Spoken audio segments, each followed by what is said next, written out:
you live this life or walk this road, then you can talk shit.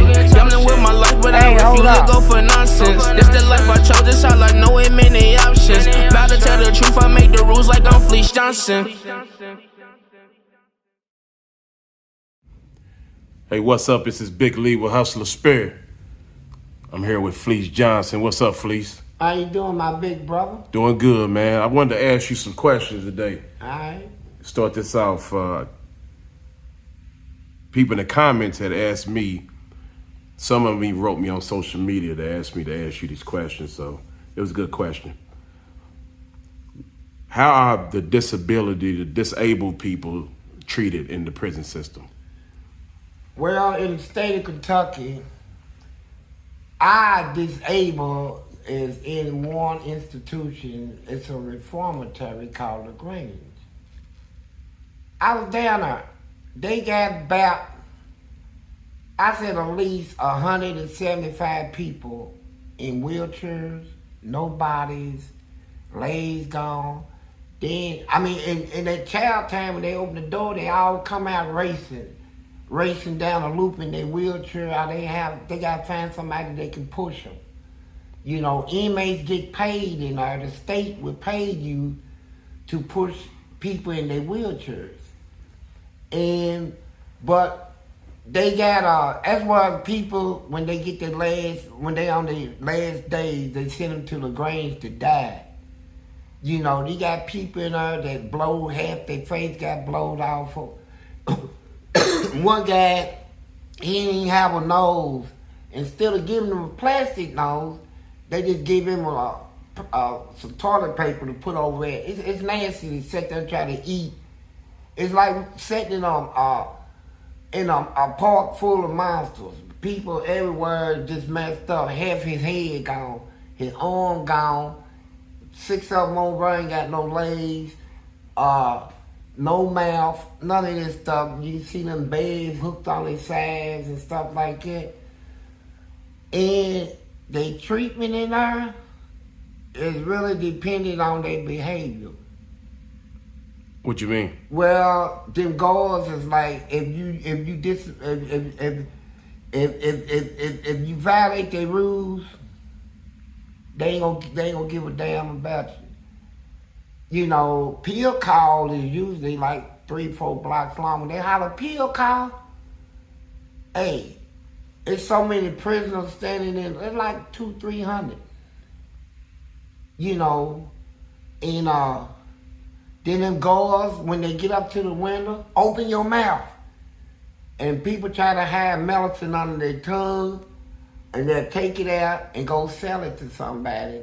And they try to get high off of it, right? Hold on. They'll sell a pill that was in their mouth to somebody? Yeah, people buy that. You got people that want to get high so bad that I can take a pill out of my butt and hand it to him, and I bet you he'll put it in his mouth.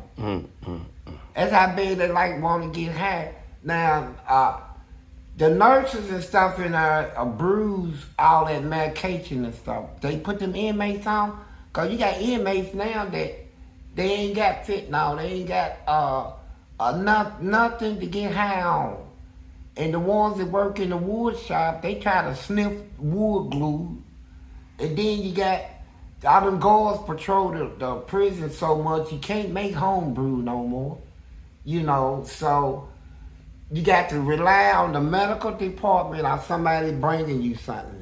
And them people up there in the medical, you know, you ask to see a nut doctor, and they put you on Seroquel and all this shit. And then the nurses up there, they give people a lot of times wrong medication. I had a guy come in my cell one day, he was on medicine, big black dude. He said, hey man, I'm gonna show you something. I said, what? Cause I watch TV, I wanna be bothered. He raised his shirt up like that. He had breasts. They gave him some medicine that made breasts grow. I mean, real breasts. He said, man, this ain't right, man. I'm a man. I said, man, you talk to the wrong person. I don't know what to tell you. file a lawsuit, do something. I said, no, it's not right. He actually had big 40 breasts, 40s. And he's big like a bird, got hair all over him. But he didn't come in prison like that. See, they come in prison, like I said, a lot of people don't, after doing wrong, have no idea what prison is like. It's a madhouse. And when they get caught and they get sent to prison, they go crazy. And so they'll run up there, and first thing they want is some medication. And then them people up there that works for the prison give them the wrong medication. They want to destroy them for real. They had one guy on 1,200 milligrams of Thorazine. I think that's too much for an elephant. They'll bruise that stuff, and when them prisoners come in, they really wish they could do what they used to do, just whip us with whips and beat us and put us in a chain gang and all that, but all that stuff is changed, and the law said you can't do that. And they hate it. So they'll find other means to get at the inmates. The people that works in prison, they work there because they got an attitude towards people that commit crimes. Something done happened in their life. Maybe they lost a loved one or whatever.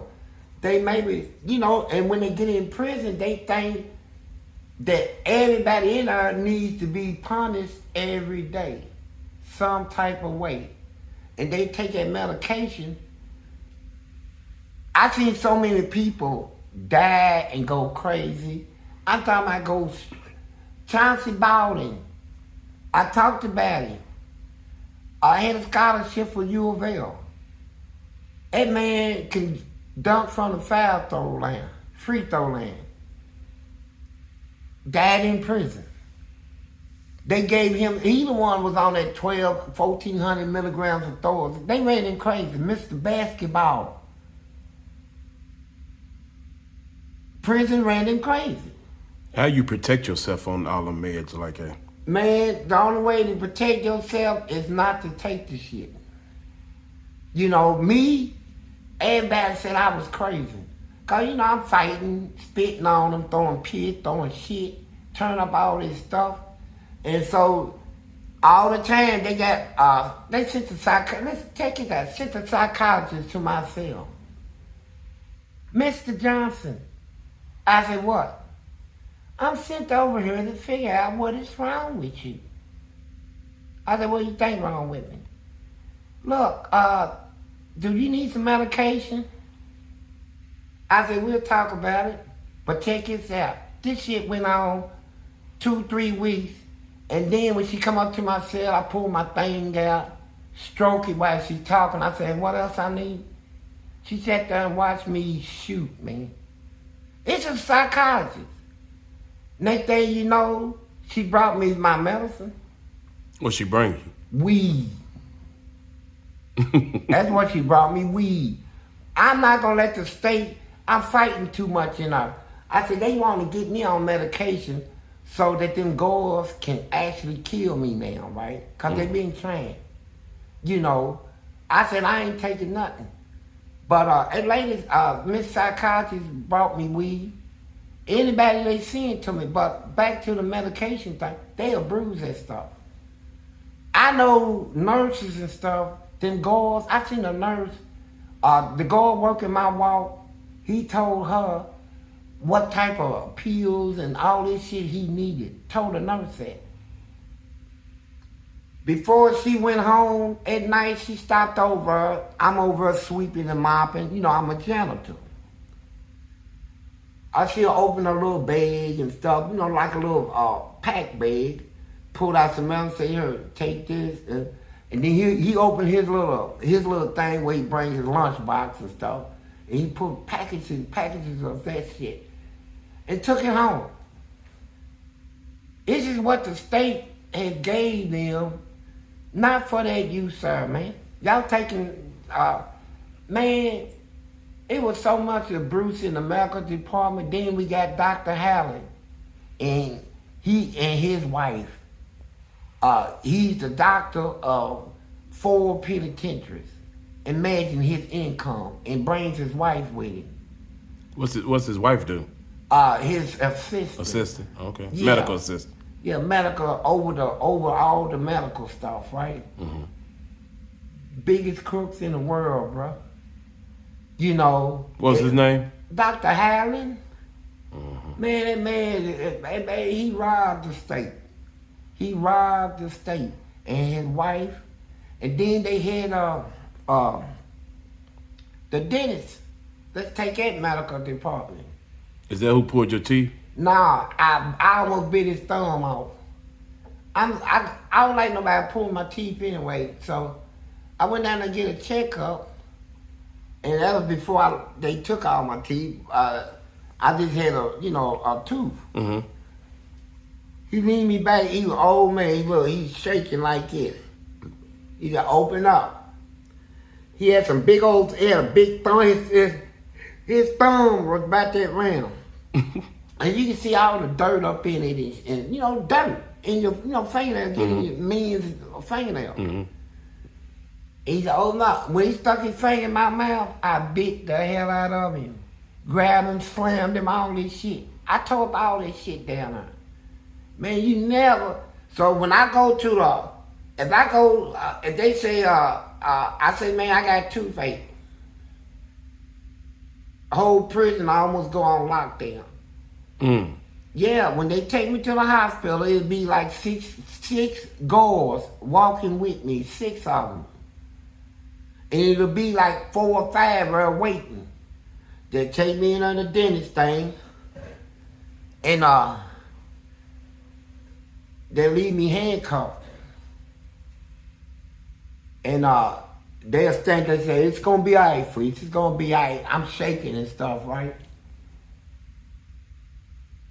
When you come towards me with an intent to harm me, I go black. I go into a fight mode, all this. They said, "Just close your eyes." They had this lady in there. She could talk to me too. She said, "Close your eyes, please. Do I gotta put my hands over your eyes?" And she did, and it worked. And he got it out. If she didn't put her hands on they would have almost killed me in there. They get. Why is that? You couldn't look at him with that. Nah, what they did to me in that prison, raised me as a child in there, and all the nasty stuff they did to me made me fear for my life. Every day after that. Every day. Every day. If somebody come toward me with a knife or with something to stick in me or needle it, I almost black out. Almost black out.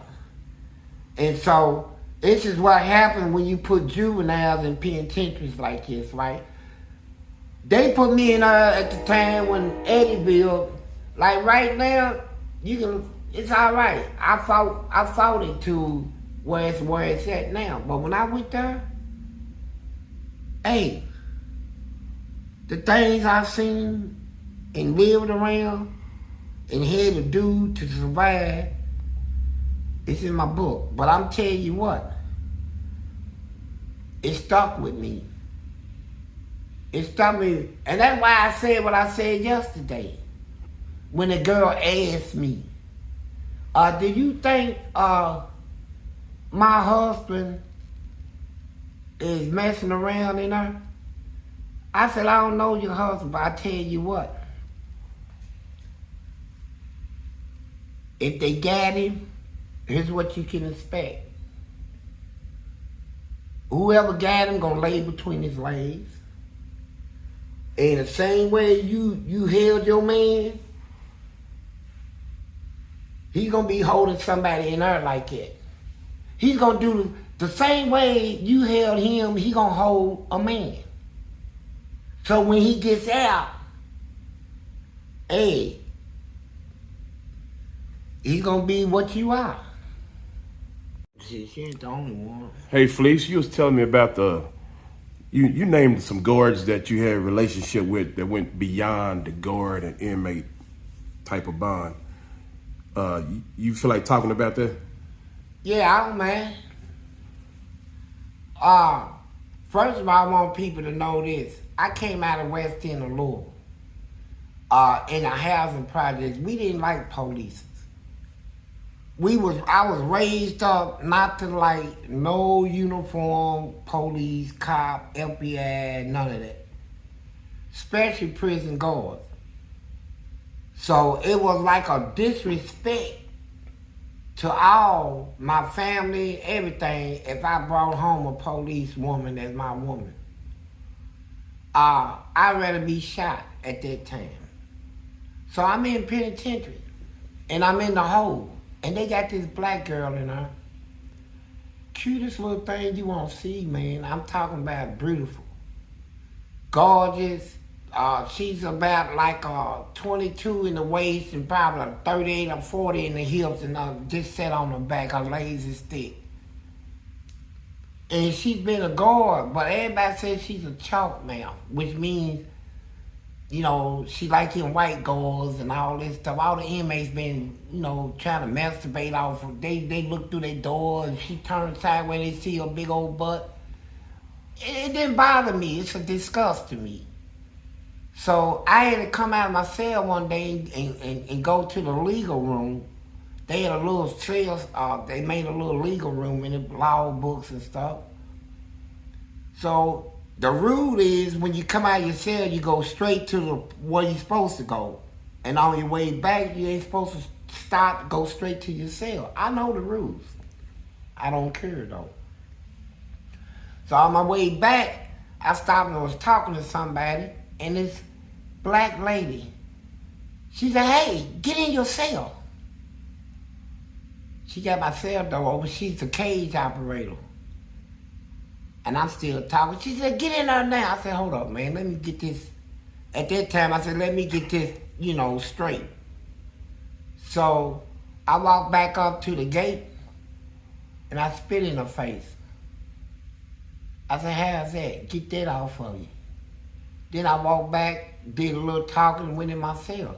I'm expecting her to go tell them white girls and come on and try to kill me, man. So you ready for him? I'm ready, man. I'm ready to do it, man. Don't keep on running your mouth to me. She didn't even write it up. The next day when she came to work, she opened my door. I stuck my head out. She said, "Come here." So I walked up there to the thing. She said, "Look, if you can stay out of trouble for 30 days, get no disciplinary reports, I'll marry you and I'll be your wife." What was she trying to go to be warden or something? No, she, back then, at the time when she proposed to me, back then inmates can actually get out of prison and come back in there to work. But you would have to prove yourself that, you know, you ain't bringing no drugs and nothing. They gonna make you, you gonna have to tell on some inmates. You gonna have to prove that you one of them. They ain't gonna just let you in. You gonna have to prove you one of them, that, you know, you would write an inmate up, you would tell on them, you would go to court, testify on them, all that. But you can come work. So the very next day, I'm in all kinds of stuff. You know, but let me tell you something though. About 20 years later, I met that same girl. Now I'm a changed man. I got different attitude, perception, and she's still fine, even finer. It look like she don't even get old or nothing. She just get prettier and prettier. But she's working in the mail room now. So I called her to the window. I said, maybe she still got it. You know, maybe I can still get her. So she said, "Yeah, and anything I can help you with?" I said, "Hey, you remember what you told me years ago?" She said, "Hey, if you ain't got nothing important, you need to get away from the window." She didn't have no rap. That's over, you know. So, but there was another black girl in there. She was out of Hawkinsville. And she worked third shift, and every time she come on, I could be in her sleep, and she'll throw something up, pop me in the head, and say, get up. So when I get up out of the bed, I always get up naked. She didn't put some clothes on. She saw this big old thing. I know she sees it every night, right? She works. So I went on and put on some underwears, right? But I had them brief underwears, silk. So I made my thing lay up like that. And she come back, we talk and stuff. And I remember that day when she gave me some weed. I got high. And she gave me a little spray thing to spray in the air, to keep, the smell out. And then when she come back, she let me touch her. I took her belt, undid it, the uniform belt, put her stuff down just in the front. She said, we can't do it right here. I said, look, man, come on, man. I'm almost panicking, man. I'm like, my eyes popped out of my head. I'm like, man, I gotta get up in that. You hear me? I had an inmate on my wall, one of them little nosy, jealous. It's a whole lot of inmates in there, envy as hell. Said, what y'all doing back there? I said, I take care of it tomorrow. Whoever said that, they gonna get busted up tomorrow, right? I was told up. But long story short, she had feelings for me. And she wanted me to lay down, stop getting in trouble, get out, be her man. Now it offended me. Because like I said, it can't be. You a police and I'm not. It ain't gonna work, man. I don't care how you look at it, it can't work. So, I take some booty, I take some of, some of your stuff, some of your cookies, but long-term relationship, no. But I done had many of them try me. My name, that's just why they threw me out of prison. Threw me out. How many people in America get thrown to prison just say, here, get out. Throw you out. They threw me out. It wasn't nothing they could, I didn't care no more. I didn't care nothing no more. I didn't care about nothing. You was at home as far as you could Man, as far as I didn't care if the world ended, anything. If I never got out, I was straight in there. I was straight, I ain't want for nothing, man. I had so much money, it was ridiculous. All my birthdays and stuff, because I had it going on, was special. In prison. In prison, people care about each other and a little bit too much though, but sometimes too much. We gotta do everything on our own, man. We ain't got nobody helping us. We gotta cook our own food, take care of ourselves. The people that run to prison, if you don't know how to take care of your own body, what to eat, and vitamize your system, fortify your vitamins, and learn about vitamins, minerals, and nutrients, you ain't gonna make it. I learned all of that. I knew how to survive. So if you check my medical records, you'll find out I may catch a cold every 25 years. I don't go through all that sick stuff. But I'm blessed. But yeah, man, it was ladies everywhere. When any prison they sit me in, them ladies, guards that work there already heard of me. Is this after the MSNBC and Boondock stuff? There was before and after. You was a celebrity after though, right? Yeah, but I'm a celebrity before I even met them. I'm a prison celebrity. Yeah. I wasn't known out here in the world. All my thing was being done inside the prison, and it spread through all the prisons. Fleece Johnson. And even when I trained the guards, Fleece Johnson. So when the guards come to prison, they want to see me. Society never heard of me. Right. Until MSNBC. But I was a celebrity inside. So when the new guards get I was trained, a hero in there. So when the new guards come, they look for you. Yeah, they look for me, and if I didn't want them working there, you got to go. I ran it.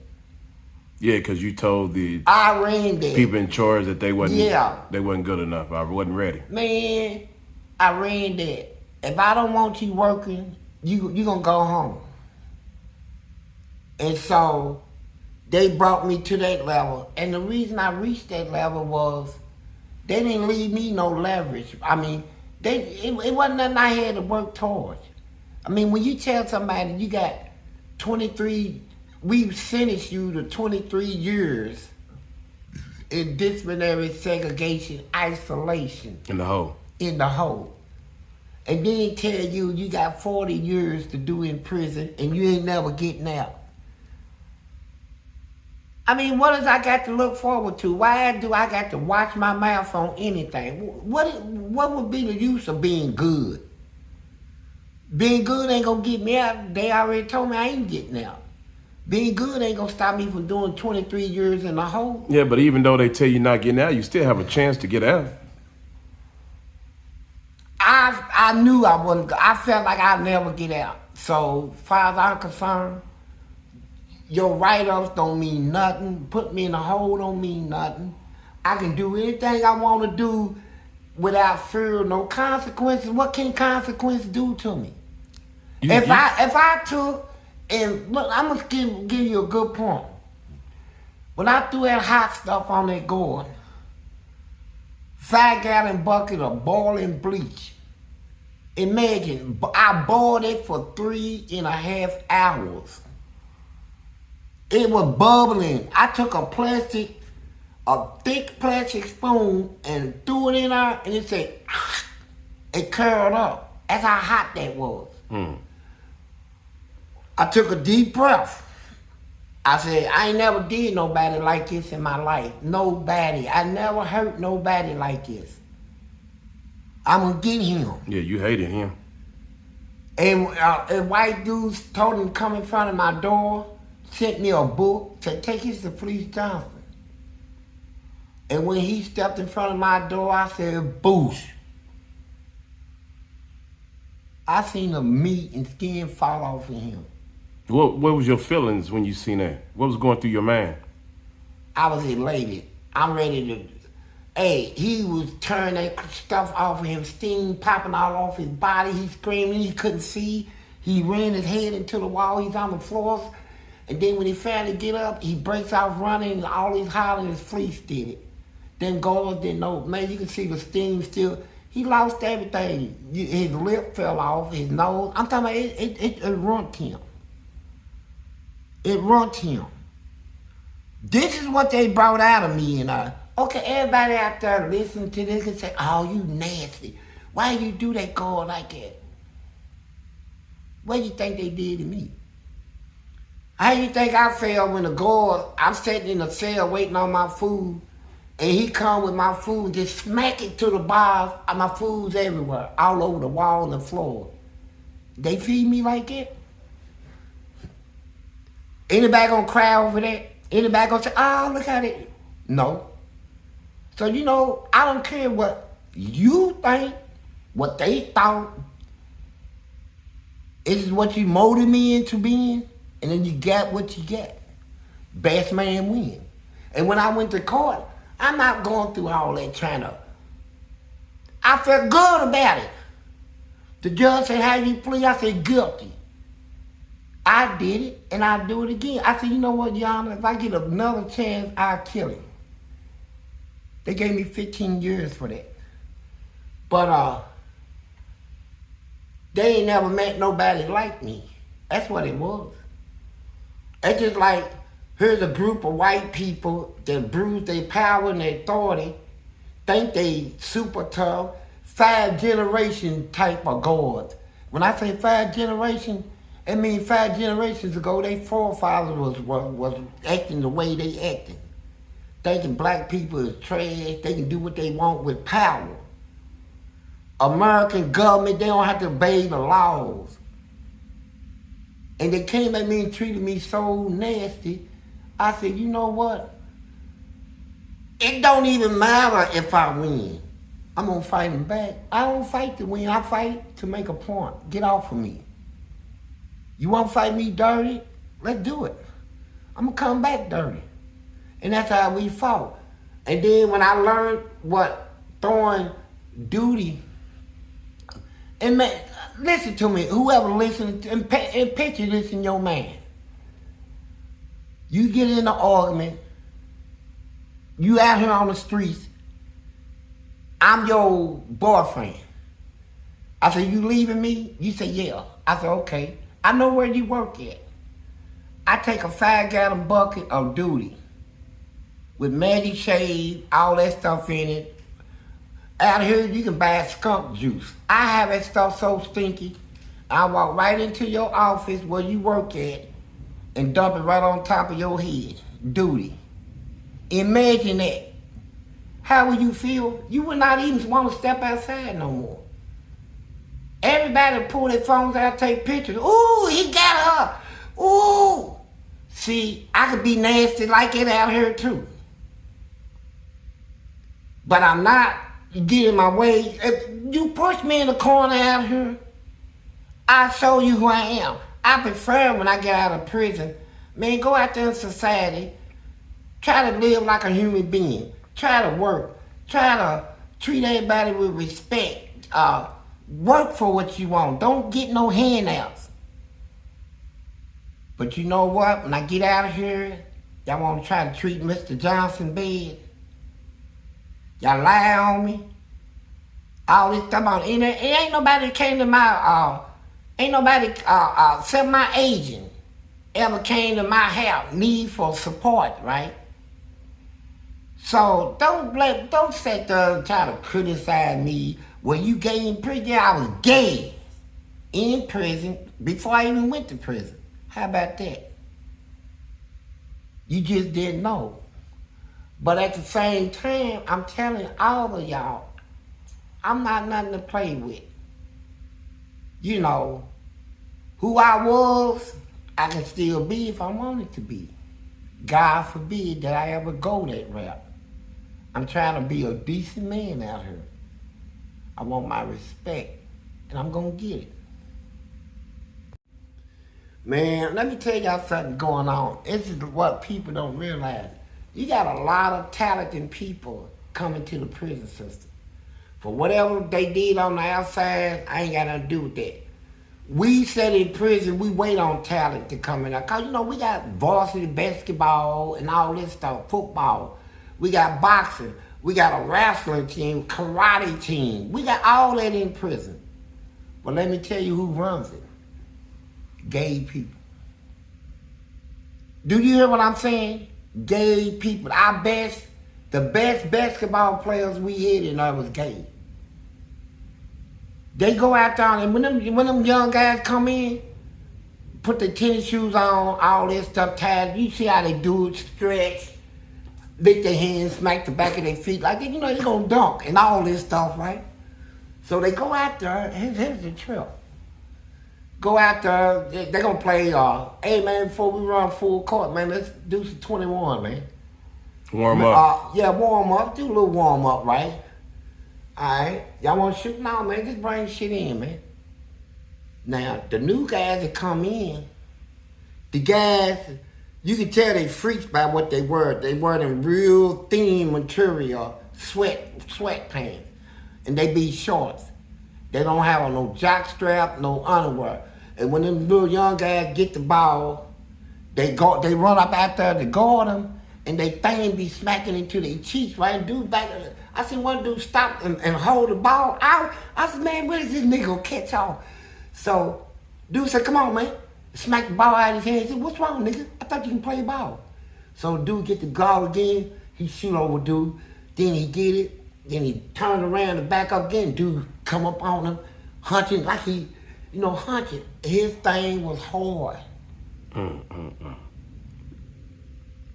And you know what? How does he continue to play, the other guy play like that? There's no way. Look, he played. Dude come. He actually shot. They showed that freaky. When dude stopped guarding him, He said, man, I'm going to the shower, man. Everybody already know he shot, man. Dude said, you quit? He said, nah, I'm going to take a shower. He said, thank you. He don't even know what he thanked them for. And look, in the boxing, they do it in boxing. They had some freaks up there. Come up there talking about, I'm going to teach you how to box. You know, and then when you get up on the rope, they want to grab the rope, say, how you going to get out of this? And they press all up on you. And you like, all right, man, come on, back up a little. His thing is up on you, man.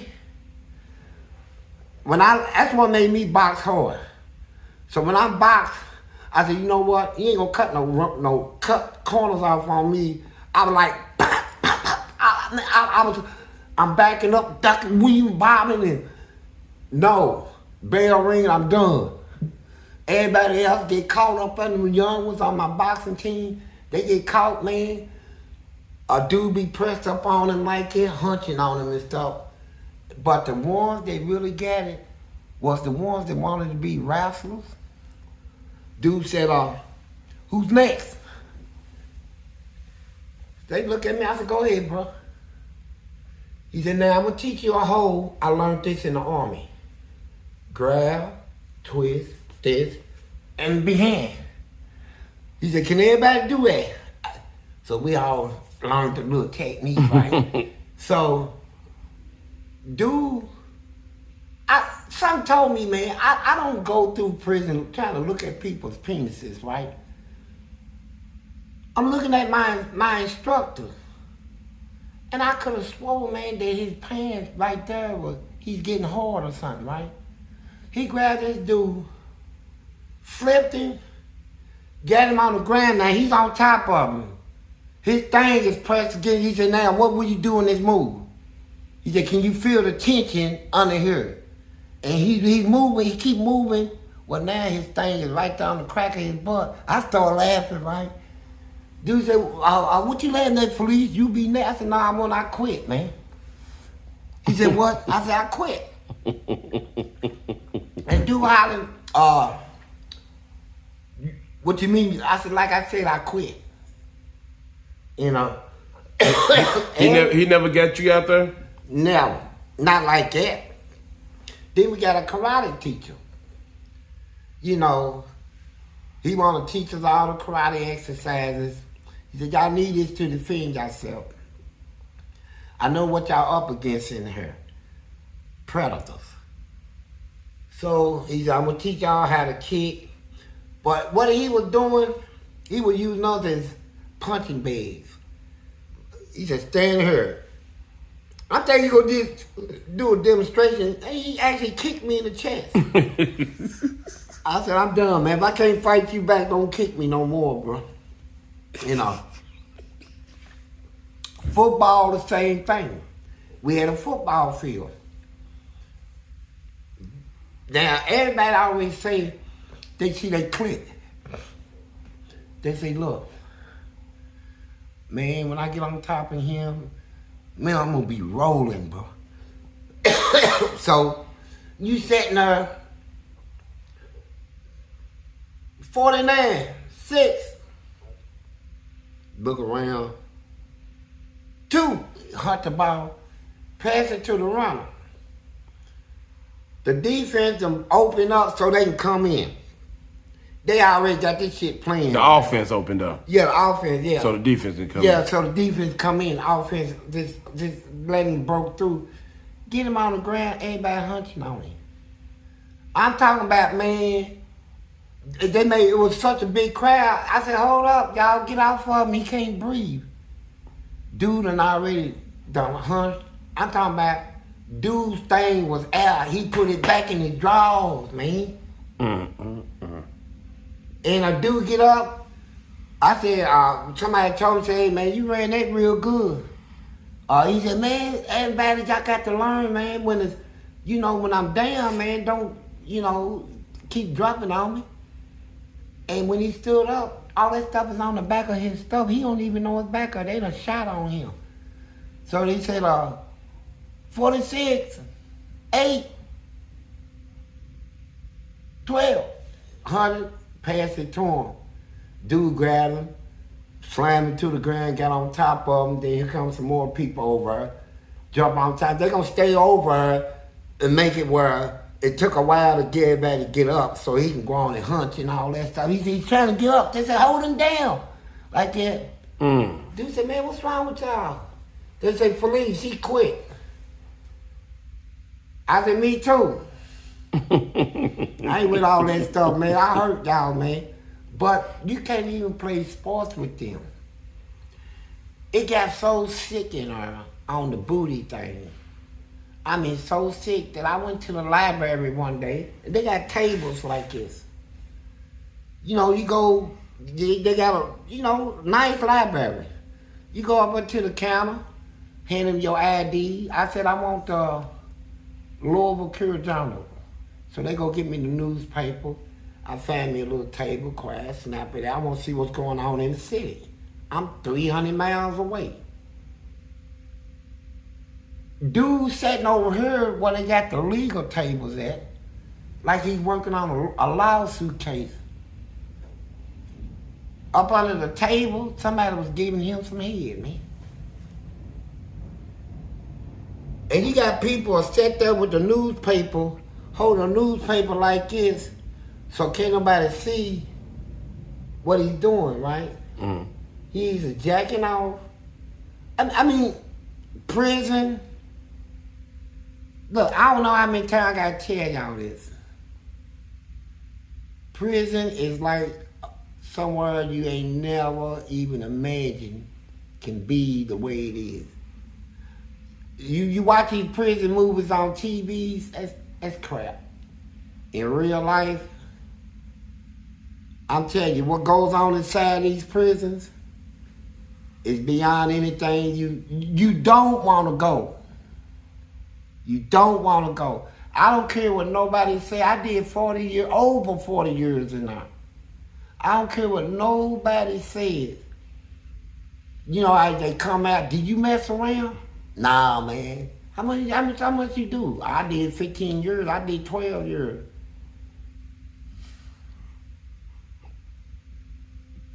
And you ain't do nothing. Nah, I ain't did nothing, man. I stood strong, bro. So when they ask me, see, I keep my mouth shut on a lot of stuff because I know people that they carry them secrets like they'll kill over. They would kill over keeping that a secret what they done in their life, right? People, secrets, knowing somebody's secret, man, can get you killed.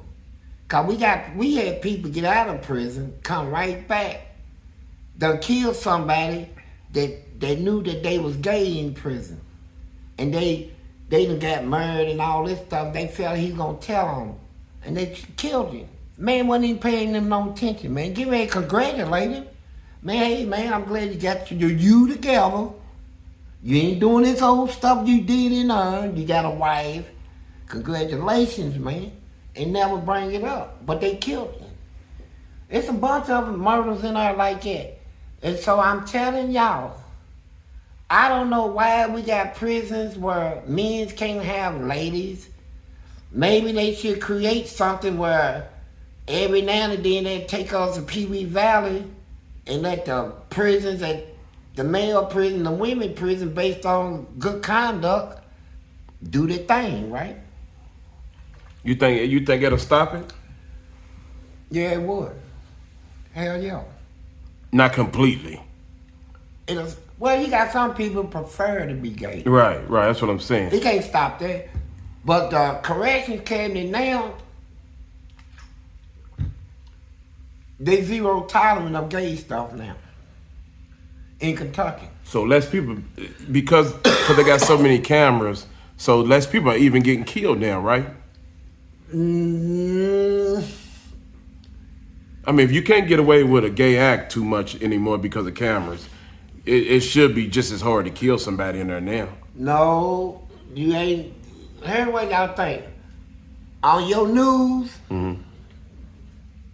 they don't put prison news on local news. They don't do it. Y'all think that, excuse me, smoking. Y'all think just because Y'all don't hear it on TV, somebody got killed in this prison or that prison, that it ain't happen. It happens all the time. It just don't make your local news. Prisoners is in prison trying to get letters out to news agencies to tell them what's going on inside of here, because all the stuff going in them prisons they keep that stuff sealed in there. How often somebody get killed in there? All the time. Almost every day. Now, I ain't gonna say every day, but a lot. You in the 7-day week, how many people get killed? Well, it depends. Look. Ballpark it, an average. A lot. It just don't make local news. It don't make no news. I got away with power. All right. They had about 38 people at one prison hooked up on life-saving machines, life support machines. What, from COVID or something? Now getting the hell beat out of them, you know. Man, people get beat all the time. You got people out here doing all this crazy stuff, don't know that them people got families in there. When you shoot somebody, rob their mothers and brothers and do all this crazy stuff, you don't realize they got family in prison. Oh man, that dude that shot my little partner, man, he's on his way down there. They gonna get you. They gonna get you. That's the saddest thing about it. You think you done got away with something, you think the court said, we're gonna sentence you to, because you told on your co-defendant, we're gonna reduce your time down to like 6 years. And you think like, I got a break. You ready out your opponent, your co-defendant. You gonna have to face that when you get out of, if you make it out. Then what y'all did to get there, shooting people, they got families in there waiting on you. So soon you step through the gate, you think it's all, hey man, yeah, I ain't getting number 6 years. Somebody bust you in the head the same day you step on that yard. Split you wide open. You on a life support system. They had a bunch of them on them life support system. It was so bad in the prison in Eastern Kentucky, that somebody got some news out on it. Man, newspapers, everything all over the country was adding that prison there. I was in that prison. They did that, man. They do, and them guards, they ain't gonna get involved. They ain't gonna stop it. They ain't gonna try to stop it. You only got certain guards in there. You got some guards in there that would fight whoever. Strong guards. But you don't have